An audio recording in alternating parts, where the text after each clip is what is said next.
Good morning, Achieve Charter School.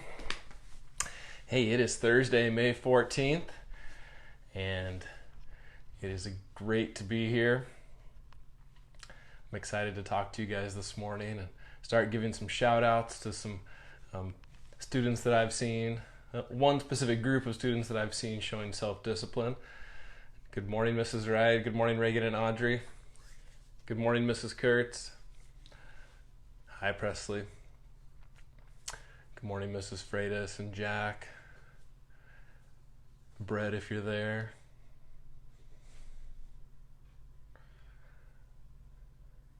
Good morning, Smiths.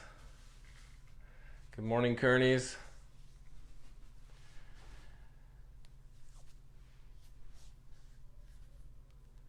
Hey, it looks like we're going to have another nice, cool day today. This is kind of nice, having a little change in the weather. It actually feels like springtime around here. Good morning, Mrs. Taylor.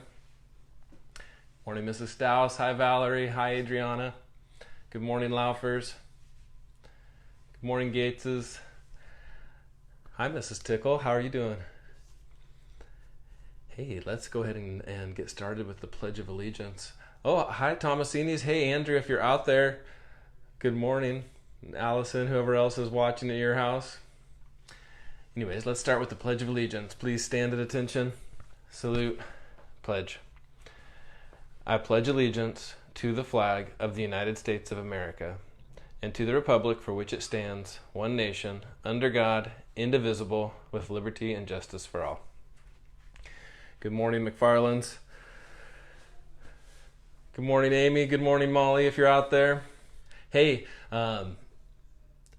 it's Grace P's birthday today. Happy birthday, Grace. Sorry, I forgot what I was talking about there for a second. I'm already thinking ahead about what the shout outs I want to give this certain group of students about showing self-discipline. So yeah, Grace P, it's your birthday. Have a great birthday today. I have a few reminders for you this morning. Number one, I'll send out an email after this with a link to the morning assembly and also a reminder to give me some shout outs for tomorrow. Tomorrow's Friday. I want to hear about who has been showing self-discipline at your house, who's been getting their stuff done, who's been taking control of themselves. I want to hear all about that so everyone can hear about it tomorrow. Also, Mrs. Wright has started working on the virtual art exhibit, and it looks amazing. You guys are going to love it. There is some really, really cool artwork that you guys have made. It's not too late to send in your submissions, so email those to Mrs. Wright. That's the kindergarten version of Mrs. Wright. If you need her email address, let me know. You can get those to her by Friday, and she's already started to put it together. You're going to see some very nice artwork. Mrs. Gasway, you're going to be so proud. We have some really, we have such creative students. I saw that there's a poem in there. It's not just visual art. We've got some very cool stuff. You're going to love it. And then we have that talent show coming up, so start sending in more of those talent show videos. I can't wait to see what you're going to come up with for those, and we'll put all those into one big talent show. Well, and one last reminder. On May 29th, we're doing our drive-through party.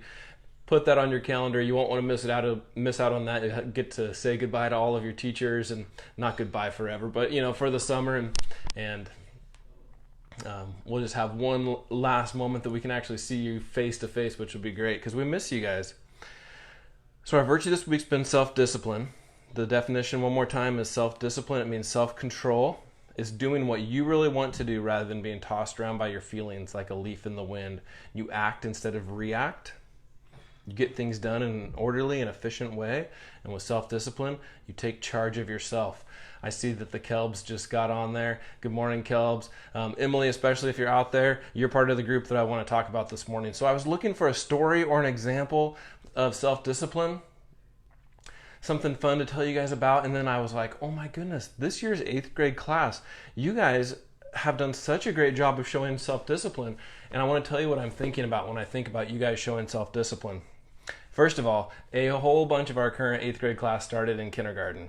And I was having a conversation, and I don't remember how many of the 8th graders were in there. I feel like I remember Parker was with this conversation, and just a handful of other students. And it was within the last year, but it wasn't a recent conversation.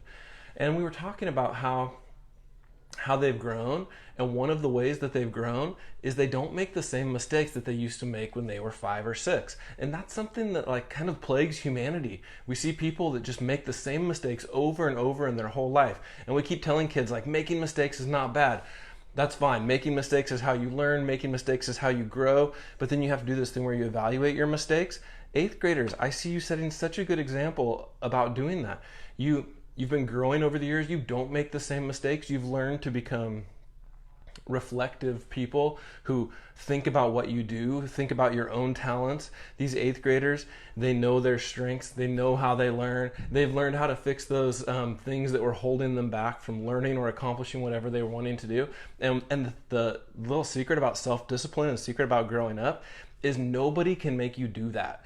Your teachers and your parents can come along and give you all kinds of guidance and advice. They can, when you're young, they can give you consequences and try and help you grow, but nobody can actually force you to change and make different choices in your life. Like that comes from within you. And 8th graders, you've done an amazing job of that.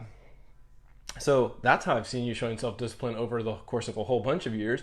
And then this year you stepped up and showed self-discipline in a whole new way. So when we got our new campus, we knew we were going to have to depend on all of middle school to take a different leadership role, because you've probably noticed that our middle school classrooms are just right in there with the elementary classrooms. We used to have a little bit of space in Paradise. We could kind of have like a middle school land and elementary, and it only kind of crossed during recess, and we weren't going to have that anymore. We're all just going to be right up in each other's space. And these 8th graders, they were so quick to answer that call and lead by example, helping younger students. I mean, all of our middle school really did a great job with that this year. But like Zachary, our class president, and others on our leadership and student government, whenever they had a project, they would just like get on that project, not let it go. They would do all the follow-up without being reminded. I mean, I can think of dozens of times this year where they came up and they were giving me reminders like, Mr. Wright, we need this. When are we going to get that? Can we meet with you? Oh my goodness. They would schedule meetings with adults. And the 8th grade class this year definitely had this feel of kind of joining Team Adult on the Achieve campus. So that's a pretty cool thing, 8th grade. And I can't really think of another time when we had an 8th grade class who did that and kind of led by example the way you guys have. So thank you. Special shout out to Anya and Mia. Talk about self-discipline. So this is rough. I mean, I have to do morning assembly by myself. I have to press start by myself on the camera. I don't have like background music or slides or anything. I have to look up the birthdays myself. This is hard. Anya and Mia have been doing that for me for years. And self-discipline, I mean, they get there early, they get everything set up, they go set up morning assembly, they turn everything on, they clean it up afterwards. I don't tell them a thing. I just walk in like I'm the host of some like talk show or something. They've just got it all taken care of. So Anya and Mia, wow, like the self-discipline you've shown over the years on that, I couldn't thank you more for that. You're amazing. So 8th graders, thank you for leading our school well and choosing to be on Team Adult. I think you guys are totally ready for high school. You're going to rock it. You've got all the skills, and now you've done this distance learning thing. You're probably ready to take some college classes or something too. Who knows? You're ready for life. I can't wait to see what you guys are going to do. Good job, 8th grade. One last reminder to everybody, get me those, or get Mrs. Wright those art show exhibits and talent show exhibits so we can put all that together. You're going to love seeing it. Have a great day, Achieve.